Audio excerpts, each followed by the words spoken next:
Hey, what's up everyone? Today we're finally taking a look at Korone from Spiritale. After months and months of waiting and delays, we finally have her in our hands. And to say this figure's been a bit of a wild ride would be an understatement. I changed my opinion so many times on this figure before she was even released, from like pure excitement to complete disinterest to dropping $200 on her to add her to my collection. See, I may be simping, but it's simping with benefits. I show my undying love for her, and in return I hopefully get a nice looking product. Come on, it's all the same anyway when it comes to figure collecting, right? There's no harm in finding a VTuber that you actually click with, and the funny and cute dog who plays a bunch of retro games and makes some weird noises is the one that just happens to be my favorite. So yeah, I am excited to get into this figure, but I'd say this is a pretty popular release, but not without some hesitation. But why is that the case? Well, one, this is made by Spiritale, a company who has an alright reputation but hasn't really proven themselves yet, and two, this figure is nearly $200, which is a lot of money to be asking for a fairly simple looking figure. So that's what I want to find out. Is this a good looking figure? Is it worth $200? And does it represent Korone well? I mean, I hope so, but I guess we won't know until we open her up. So how about we get into the review and just start talking about it. Korone's box is a simple but effective clear plastic case. It's a little bigger than you might expect, but I'm never really gonna mind that because I'd rather the figure get delivered safely. On the left, we've got the artwork the figure is based on, very cute, and on the back is a big image of the figure itself. The rest of the box is decorated with drawings of bread, hearts, stars, and bones with her name splashed in a few select places. Design-wise, it's cheery, colorful, and inviting. My only gripe is the sheet of paper used for the backing of the box. It's rather thin and was misaligned, so it was slightly damaged before I even opened her. If you aren't a crazy person like me, then congrats, this box is wonderful. But for the more picky, it might bother you.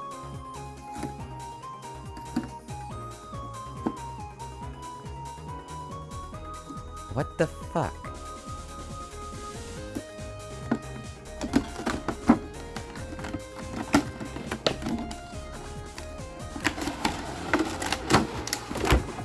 The base's design is a perfectly sized disc, and what I mean by this is that there's no wasted space here. It's very compact and shelf efficient. The color scheme is a mix of brown and beige, much like her hair and skin tone. The rim is designed to look like bricks, and the surface has a cute paw print on top. There's a slight bit of depth to it as both the fur and paw pad are raised at slightly different elevations. And to top it all off, we even get a little UB complete with a finger. And at this point, it's a fairly satisfactory base, but we've still got a lot more to talk about.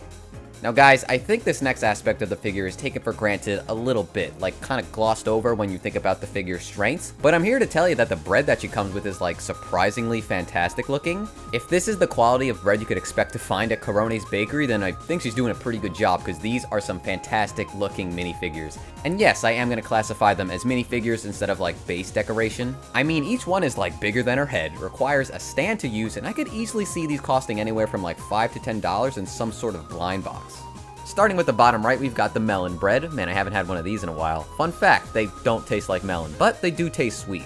The rougher looking texture from the sugar and cross-hatching define its appearance. And for some extra doggy flair, this one's connected to a dog bone, which acts as its stand. Next up is the cornet, which I believe is pronounced very similar to Korone's name in Japanese. I mean, if the katakana is anything to go by, then it is the same, but look, I'm just not trying to, say some facts wrong and look like an idiot. Easy enough to do that as it is. But anyway, this is a pastry filled with chocolate custard filling. The shape of the cone and gooey insides make this minifigure potentially the best looking of the bunch, but it's also when we start to see that buttery, glossy finish these pieces of bread have. The melon bread didn't have that, understandably, but the golden brown shiny appearance of the remaining pieces really, for lack of a better word, shine through. Following the cornet, we've got a big old loaf of bread. The most basic of the bunch, sure, but I'm not about to start hating on sliced bread. That's like 40% of my diet, and I'm not even kidding. The texture of the bread is smooth on top and slightly rougher on the sides and inside. The sculpting is fairly nice for what is essentially a brick, and because Spiritale couldn't just leave it at that, the bread's got a little chef hat. Cute? Definitely. Charming? For sure. Plus, it's sculpted much nicer than you'd imagine with good shading for a tiny white hat. It sort of makes this loaf of bread look like the mascot of the bakery. Wrapping it up, we've got the final piece, a croissant. Once again, a buttery golden brown with hints of realistic detailing to keep it shiny and appetizing. Out of all four, I'd say the croissant looks the fluffiest, like your teeth would just sink into it the easiest. All of them look like tasty, well-designed, really well-painted and sculpted minifigures, and great additions to Korone's design and appeal. You want me to rank them? Cornet, loaf, melon, croissant. But my opinion may change. Maybe if I ate more croissants, I'd be singing a different tune. And you might be thinking, man, this is a lot of time to spend talking about bread. But it is an important aspect of this figure, and it's sort of what your money is going towards if you want to justify the price, so I think it's important. So each piece of bread goes into a specific slot on the base. The pegs and holes have grooves in them to make sure you don't really mess this up, but if you just look at like any picture of this figure, you should be able to figure it out very easily. Korone also just slots into the base, though truthfully getting the plastic peg into the front of the foot took me a second for some reason. I couldn't really tell you why, it just resisted a bit. I will say I'm thankful she does have a metal peg, but it's unfortunate that she is a bit of a wobbler, so you'll have to be careful with her. The footage looks worse here because I'm doing it on a rotating table, but any surface can have some wobbling, so I feel like that needed to be addressed. Man, talk about a strong first impression, right? Like, you set her up with all that nice looking bread, you put her on the peg, and then you're greeted with this like really vibrant, lively, cute figure of Korone. I'd say I'm very impressed at this point. I didn't expect it to look this good in person, but we do have to review a lot more about her, so let's go do that. The pose and expression Spiritale chose for Korone are basically perfect, flawlessly capturing that adorable and energetic side that we've all come to love about her. I gotta hand it to them, I can't really think of a pose I'd rather have instead. With a bit of pep in her step and those hands playfully clawing near her face, her personality shines through, and frankly, if I'm being honest, warms my heart.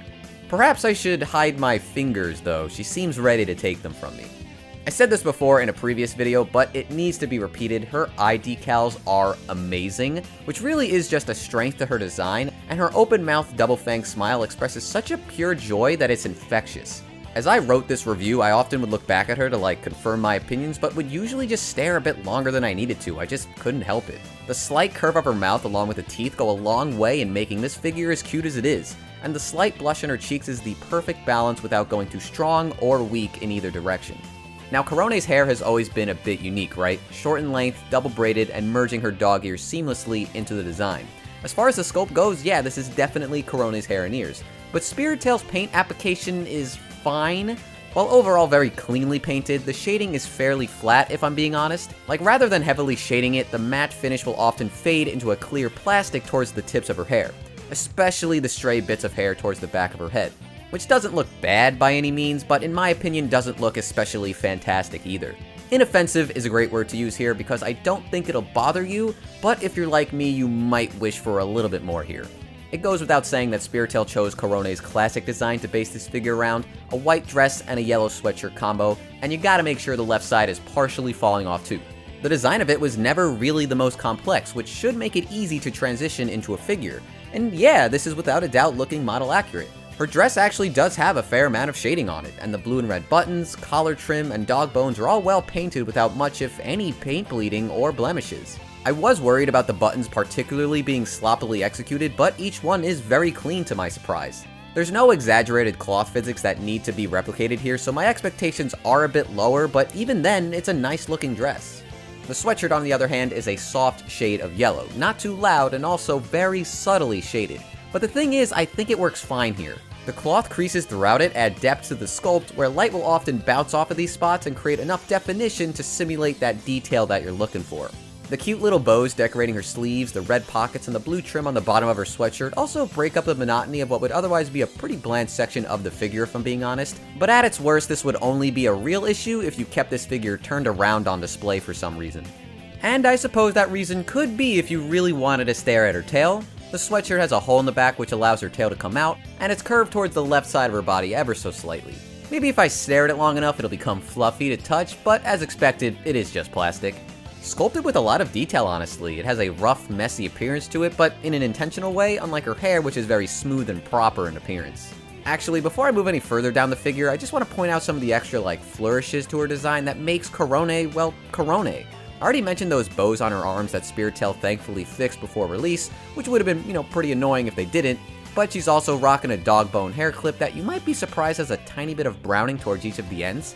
She's got a red dog collar around her neck that features a paw print shaped tag and a silver shiny paint, which is also a design that can be found once again on the zipper of her sweatshirt, and around her wrists are two red bands. Simple, sure, but they add color and personality to her design that otherwise would make her stand out less without them. Probably my favorite little detail though have gotta be her nails, a much more saturated shade of yellow compared to the sweatshirt, and an important detail should you want to capture that full design of Korone. They just make her hands look that much more lovely, which, considering they're a bit of a focal point of this figure thanks to her unique playful clawing pose she's in, I'd say it's pretty important. And again, that's what it's all about, fully representing Korone. Not just her design, but her personality. That should be the goal of every figure in my opinion, and it continues further into her last major part of the design, her socks and shoes. Korone's just been playing around too much to notice that her tube socks are no longer fully pulled up, with one in fact being all the way down her leg. Both socks have a puffy, warm appearance to them, and the slightly oversized look lends to a better sculpt compared to if they were just like tight against her legs. On top of being a color I just like, the lines throughout them and the unstretched sculpting of the socks frankly make them one of the more interesting and impressive sock sculpts I've seen in quite some time. The bar may not be that high for sock sculpts, I get that, but still I like what they've done here. The sneakers are a mix of 3 separate colors, which makes them a bit more complicated, I suppose, but they are very cleanly painted. The straps keeping them tight on her feet even have a little dog bone on them, how cute. And because she's lifting up her leg a little bit, Spiritale put in the effort to sculpt the bottom of her soles. The small details are always very appreciated. Now, I hate to do this to such a pure idol like Korone, but let's quickly delve into the degenerate aspects of this figure really quick. I was surprised to find out that her thighs are really smooth, like nearly as smooth as the Lufia figure I reviewed a few months back. That supple, silky smooth feeling that you'll end up wanting to touch repeatedly. It can be quite addicting, but you gotta control yourself or you're gonna damage her. This is higher praise than you might assume, as it leaves a stronger impression of quality on you. Plus, the shading on her thighs is also excellent, a wonderful fair complexion as you'd expect. Now, if you are interested in what type of underwear Korone is wearing, well, I'm sure you can guess. No, really, just guess, it's white. Of course, it's white. I guess I'll say her butt also looks nice from this angle, but that's about all I have to say here. This is one of the cutest figures I own. Easily. It's not the most extravagant, it's not the most detailed, but was it ever really trying to be? No, I don't think it was. What they wanted to do was make a figure that was very faithful to Korone, and to that I think they hit it out of the park. The colors throughout it are a nice mix of vibrant and soft tones. The shading is effective despite being somewhat simple in a few areas. And I did mention she's cute, right? She's freaking cute, man. But the situation we're in is that this figure costs 20,000 yen. And the question remains, is she worth that price? Well, here's the thing. We've yet to talk about the quality control for the most part on this figure. And while I wish I could say she's perfect, there are a few nitpicks here and there that I can point out. Now, while I don't have footage of this, there were some spots that I was able to just like clean off easily with some water, so I can forgive that. But there are some small blemishes here and there that may or may not bother you. While looking at her thighs again, we can see that there are some small black marks here and there on her thighs, and on the inside of her sweatshirt are some black markings that really shouldn't be there. There's a minor white spot on her hair and some sloppy markings under her bone clip.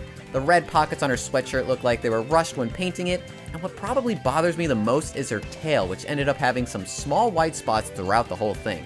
Now maybe I can clean these up with the proper tools, but I didn't want to use a magic eraser just yet for a couple of reasons. For one, I feel like it would be a bit disingenuous to the review if I like cleaned everything out before talking about it, and two, a magic eraser is basically fine sandpaper and you risk ruining the finish of a figure by doing so.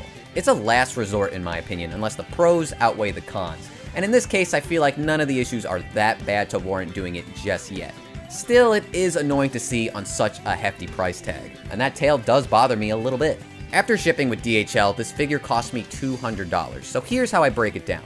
In a 2022 market, I feel like Korone herself is a 15,000 yen figure, or at least that's how I justify it in my head. But after you add those bread figures, maybe jump it up to 17,000 or 18,000 if you're feeling really generous. Considering this is the same price as the recent Kamiya Now figure from Alter that I just opened and talked about, which I found to be flawless, I'm left in a weird situation. Because frankly, I like Korone more, and this figure means more to me. On an objective level, the Kamiya Now figure is much more worth the price, and Spiritale is definitely overcharging for this figure a little bit. But to bring you guys back down to reality for a little bit, once this sells out, that's gonna be it, and you're not gonna be able to find her, and you might regret it. She's gonna jump up in price. In fact, she already has. Amiyami's been smoking that good shit because for whatever reason, despite still having stock for her, they're selling a used one for 30,000 yen. In fact, by the time this video goes up, I think it's sold. So here is my honest opinion with you guys. I actually love this freaking figure. It is so adorable, and it makes me happy just owning it. I'm just impressed at how much this actually looks like her, and I can't believe I'm saying this, but the bread is a genuine boost to this figure's value. And while the yen is like straight up garbage, now is the perfect time to pick her up if you're a Korone fan. I don't think this is the perfect figure, but I do think it's very good, and it's guaranteed to make a Korone fan happy just like it made me. I just hate that I have to warn you guys about the aftermarket with these things because we all know the risk of letting a figure double in price if you don't buy it right away. And considering the fact that the pop-up parade is now kind of doubling in price, that's like guaranteed to happen with this one. So don't let that happen to you.